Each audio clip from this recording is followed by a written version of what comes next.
Cinema शौकीन सबका स्वागत करता है।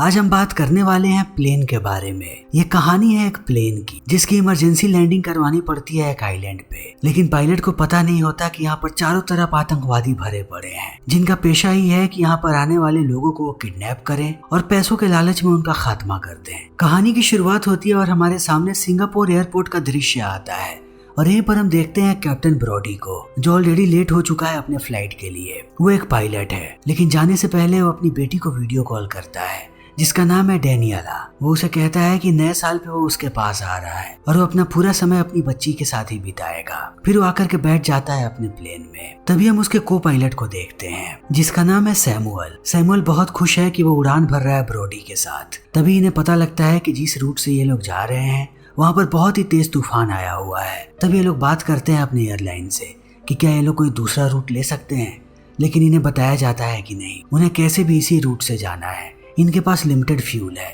और लिमिटेड टाइम भी, और इस फ्लाइट में बस 14 यात्री सफर कर रहे हैं। फिर ब्रॉडी सबको समझाने लगता है और समझा करके ये लोग उड़ान भरने की तैयारी करने लगते हैं। तभी उसके पास एक एयर होस्टेस आती है जिसका नाम है बोनी। बोनी ब्रॉडी को कहती है कि आपसे एक डिटेक्टिव बात करना चाहता है। तब बोनी जाता है डिटेक्टिव के पास और डिटेक्टिव कहता है कि इस फ्लाइट से एक बहुत ही खतरनाक मुजरिम सफर कर रहा है जिसका नाम है लुइस।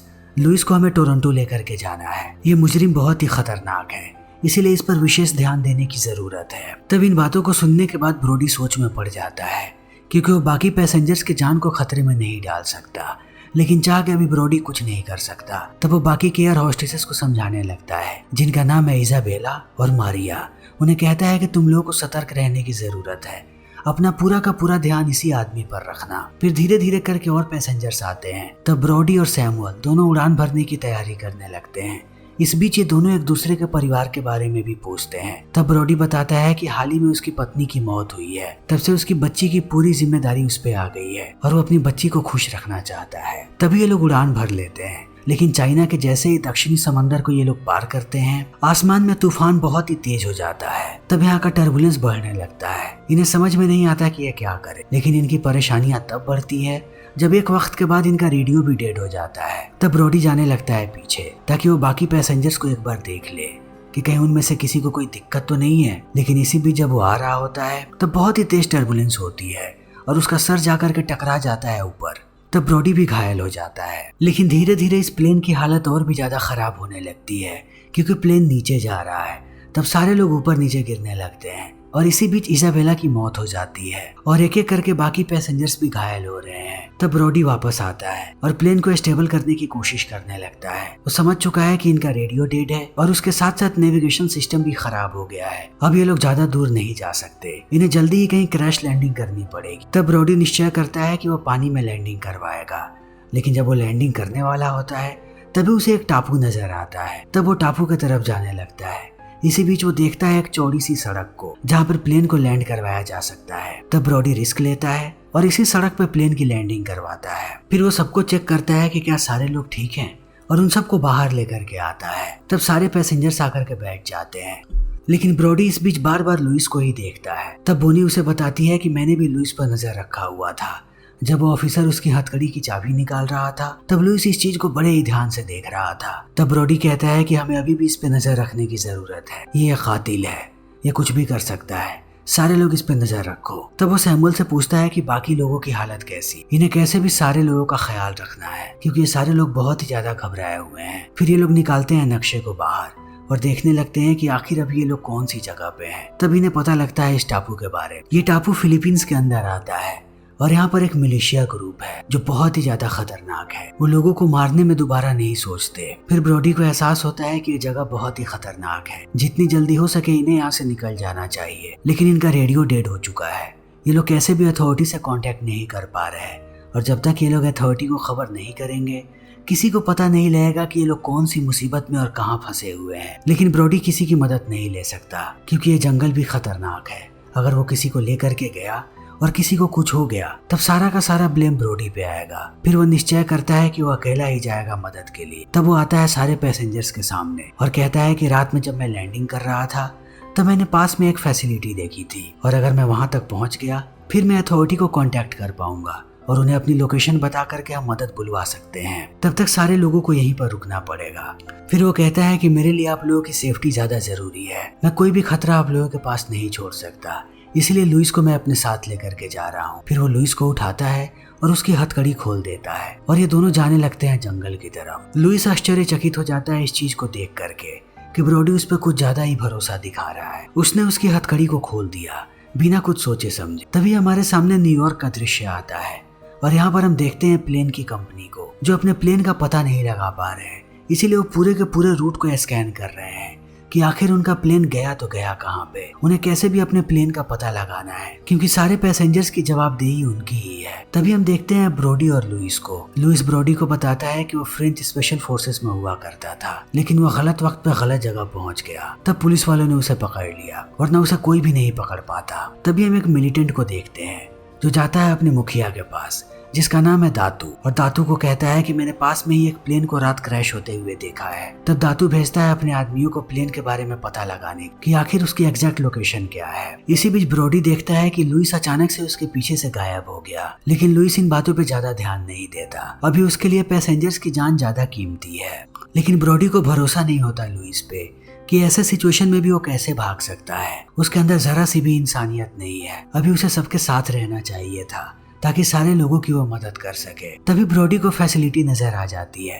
तब वो जाता है अंदर, लेकिन यहाँ का टेलीफोन काम नहीं कर रहा, सारे के सारे वायर्स कटे हुए हैं। तब ब्रोडी सारे वायर्स को जोड़ने लगता है और बहुत समय के बाद वो वायर्स को कनेक्ट भी कर देता है। फिर कॉल लगाता है एयरलाइन वाली कंपनी में और उन्हें बताने लगता है कि ये लोग कौन से सिचुएशन में फंसे हुए हैं। लेकिन वहाँ जो आदमी बैठा हुआ है उसे भरोसा नहीं होता ब्रोडी की बातों पे। वो कहता है कि सुबह से हमें सैकड़ों कॉल आ चुके हैं और सैकड़ों लोग अलग अलग बातें कर रहे हैं, हम ऐसे आपकी बातों पर भरोसा नहीं करेंगे। तब ब्रोडी बताता है कि मैं उस फ्लाइट का पायलट हूँ, तुम्हें मेरी बातों पर भरोसा करना पड़ेगा, हम सबकी जान खतरे में है। तब वो आदमी कहता है कि अगर आप पायलट हैं तो आपको इस बात की पुष्टि करनी पड़ेगी, हमें आपका बैच नंबर जानना है। तभी ब्रोडी को एहसास होता है कि वो अपने बैच को प्लेन में ही भूल गया है। तब वो बहुत कोशिश करता है इन्हें समझाने की, लेकिन कोई भी इसकी बातों को नहीं समझता। तब ब्रोडी भी परेशान हो जाता है और आखिरी कोशिश करने के लिए वो कॉल करता है अपनी बेटी को और उसे पूरा का पूरा सिचुएशन बताता है। तब डेनियला परेशान हो जाती है, लेकिन ब्रोडी कहता है कि तुम्हें कॉल करना है न्यूयॉर्क, वो भी एयरलाइन के हेडक्वार्टर में, और जो लोकेशन मैं तुम्हें बता रहा हूँ वो सारी चीजें तुम उन्हें बताओ। फिर वो एक एक जानकारी देने लगता है, लेकिन वो अपनी बातों को कंप्लीट करता उससे पहले एक मिलिटेंट आकर के उस पर हमला कर देता है। तब ब्रोडी और मिलिटेंट के बीच घमासान लड़ाई होती है। ये लड़ाई बहुत देर तक चलती है। तभी डेनियला कॉल कर देती है एयरलाइंस के हेडक्वार्टर में और जैसे ही उन्हें ये खबर मिलती है वो लोग उसके बताए हुए लोकेशन को ट्रैक करने लगते हैं और जल्दी ही ये खबर भेजते हैं मिलिट्री वालों के पास, क्योंकि उनके पास आधुनिक चीजें हैं जिससे वो जल्दी से जल्दी प्लेन का पता लगाएंगे और अगले कुछ ही घंटों में मदद लेकर के उन लोगों तक पहुंच पाएंगे। और अगर सब कुछ सही रहा तो कुछ ही घंटों में वो सारे लोगों को वापस भी ले आएंगे। फिर वो लोग सैटेलाइट से पूरे के पूरे आइलैंड को स्कैन करने लगते हैं और एक वक्त के बाद उन्हें प्लेन नजर भी आ जाता है। तब सारे लोग खुश हो जाते हैं इस बात को जान के कि अभी भी सारे लोग सुरक्षित हैं। तभी हम देखते हैं ब्रोडी को जो अभी भी उस मिलिटेंट से लड़ रहा है। बहुत देर से इन दोनों के बीच लड़ाई चल रही है, लेकिन ब्रोडी इतनी जल्दी हार नहीं मानने वाला। वो जानता है कि अगर उसने हार मानी तो ये मिलिटेंट उसे मार देगा। तब ब्रोडी को अपनी जान बचाने के लिए इसे मारना पड़ता है, लेकिन इसे मारने के बाद वो बहुत दुखी हो जाता है क्योंकि उसने एक इंसान की हत्या कर दी है। तभी यहाँ पर लुइस आ जाता है और लुइस को देखने के बाद ब्रोडी चौंक जाता है। तब लुइस कहता है कि मैं हथियार लेने गया था, ये सारा का सारा इलाका भरा हुआ है मिलिटेंट से, बिना हथियार के हम एक मिनट भी जिंदा नहीं रह पाएंगे, जैसे ही वो हमें देखेंगे वहीं पर हमारा खात्मा कर। और इतना कहते ही वो एक बोतल पानी देता है ब्रोडी को। फिर पानी के बाद वो उसे एक बंदूक देता है कि अपनी जान बचाने के लिए हमें इन लोगों को मारना पड़ेगा और इन लोगों को मारने में कोई पाप नहीं है क्योंकि पहले इन लोगों ने बहुत सारे लोगों को मार दिया है। तब ये लोग पूरी बिल्डिंग में घूमने लगते हैं, इन्हें हर जगह खून के धब्बे नजर आते हैं। तभी ब्रोडी यहाँ पर बहुत सारे पासपोर्ट्स को देखता है और लुइस देखता है यहाँ के कैमरे में बहुत सारे मासूम लोगों के वीडियोज को। तब ब्रोडी को समझ में आता है कि मिलिटेंट इस जगह को इस्तेमाल करते हैं ताकि वो सारे विदेशी लोगों को यहाँ पर ला करके टॉर्चर कर सके। वो उन्हें मारते हैं और उनकी वीडियोज बनाते हैं और भेजते हैं उनके सरकार के पास ताकि उनसे फिरौती वसूल कर सके। और इस चीज को देखते ही ब्रोडी समझ जाता है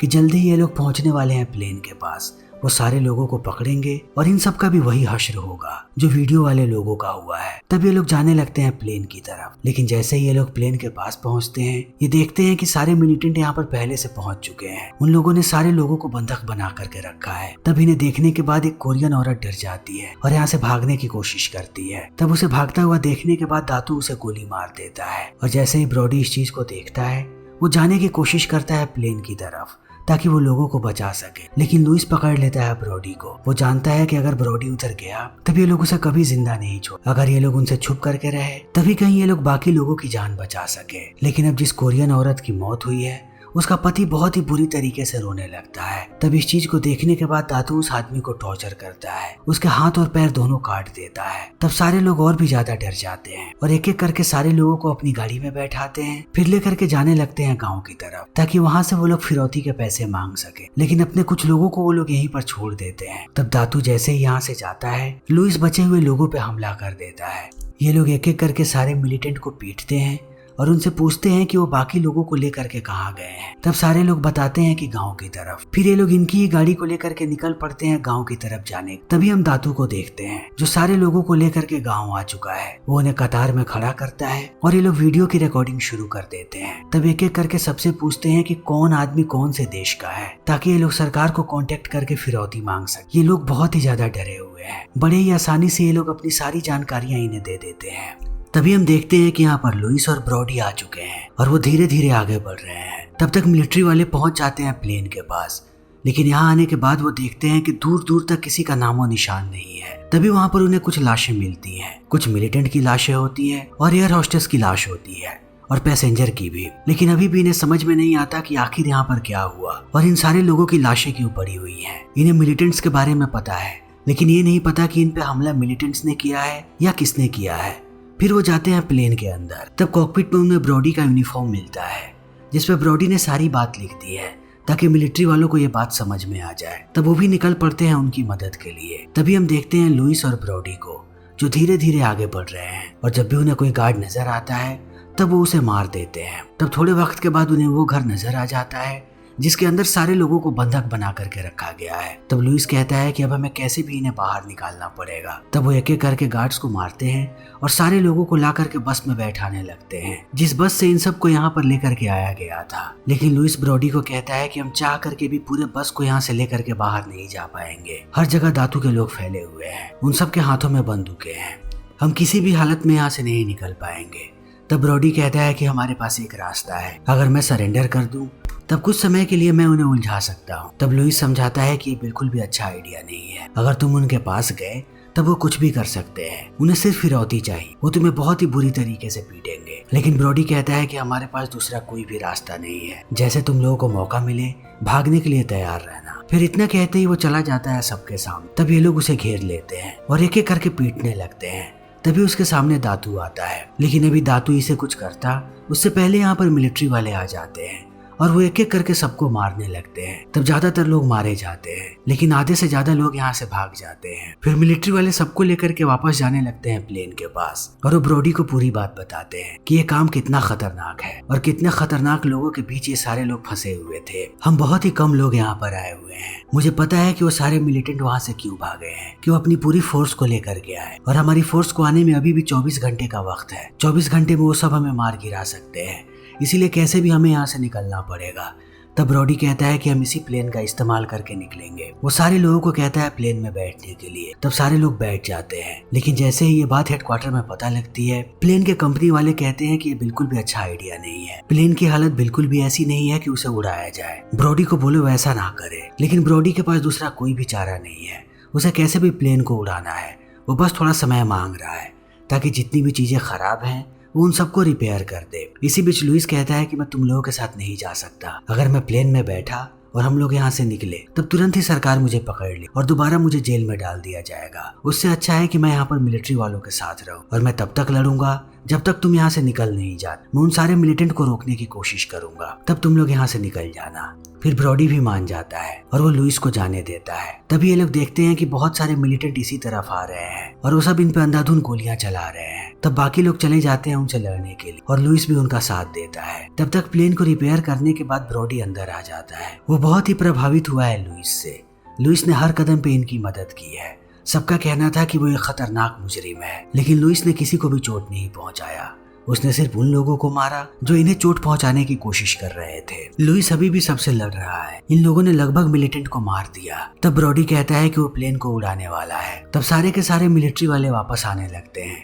इसी बीच लुइस जाता है मिलिट्री वालों के गाड़ी के पास। तब उसे एक बैग नजर आता है जिसमें बहुत सारे पैसे हैं। ये इमरजेंसी फंड था जो मिलिट्री वाले लेकर के आए। फिर लुइस उन पैसों को लेता है और जंगल की तरफ जाने लगता है। तब तक सारे मिलिट्री वाले प्लेन के अंदर आ जाते हैं। फिर ब्रॉडी कोशिश करने लगता है कि वो प्लेन को टेक ऑफ करवाए। ब्रॉडी के साथ यहाँ पर सैमुअल भी है। ये दोनों अपनी पूरी कोशिश कर रहे हैं, लेकिन तभी यहाँ पर एक और मिलिटेंट आ जाता है जिसके हाथ में आरपीजी है। अब वो आरपीजी छोड़ने वाला है प्लेन पे। अगर प्लेन पर आरपीजी गिरा तो पूरा का पूरा प्लेन ब्लास्ट हो जाएगा, लेकिन उसके ब्लास्ट करने से पहले लुइस उसे मार गिराता है और एक बार फिर से वो इनकी जान बचा लेता है। लेकिन अभी भी बहुत सारे मिलिटेंट आ गए हैं जो देख चुके हैं कि ब्रॉडी प्लेन को टेक ऑफ करने की कोशिश कर रहा है। तब वो लोग उस पर अंधाधुंध गोलियां चलाते हैं। ब्रॉडी को अब कैसे भी प्लेन को टेक ऑफ करवाना पड़ेगा। तभी हम देखते हैं दातू को जिसके हाथ में एक आरपीजी है। वो आरपीजी छोड़ने वाला है प्लेन पे, लेकिन वो आरपीजी छोड़ता उससे पहले ब्रॉडी आ जाता है प्लेन लेकर के और टेक ऑफ करते समय वो पहिए से कुचल देता है दातू को और ये लोग ऊपर चले जाते हैं। ब्रॉडी को पता है कि इनके पास बहुत ही कम फ्यूल है, इसीलिए ब्रॉडी बगल वाले स्टेट में ही लैंड करने वाला है और थोड़े समय के बाद ये लोग सेफली लैंड भी कर जाते हैं। तब इस चीज को देखने के बाद सारे लोग तालियां बजाते हैं ब्रॉडी के लिए, क्योंकि उसने ही सबकी जान बचाई है। अगर वो नहीं होता तो इनमें से कोई भी जिंदा नहीं होता। तभी यहाँ पर रेस्क्यू टीम भी आ जाती है। तब सारे लोगों के जान में जान आती है और ब्रॉडी कॉल करता है अपनी बेटी को और बताता है कि नया साल हम एक साथ ही मनाएंगे। तब उसकी बेटी भी खुश हो जाती है और इसी के साथ ये फिल्म यहीं पे खत्म हो जाती है। तो दोस्तों, हमारी आज की ये वीडियो यहीं पे खत्म होती है। अगर आपको हमारी ये वीडियो पसंद आई हो तो इसे लाइक करें, शेयर करें और चैनल को सब्सक्राइब करें। Thank you.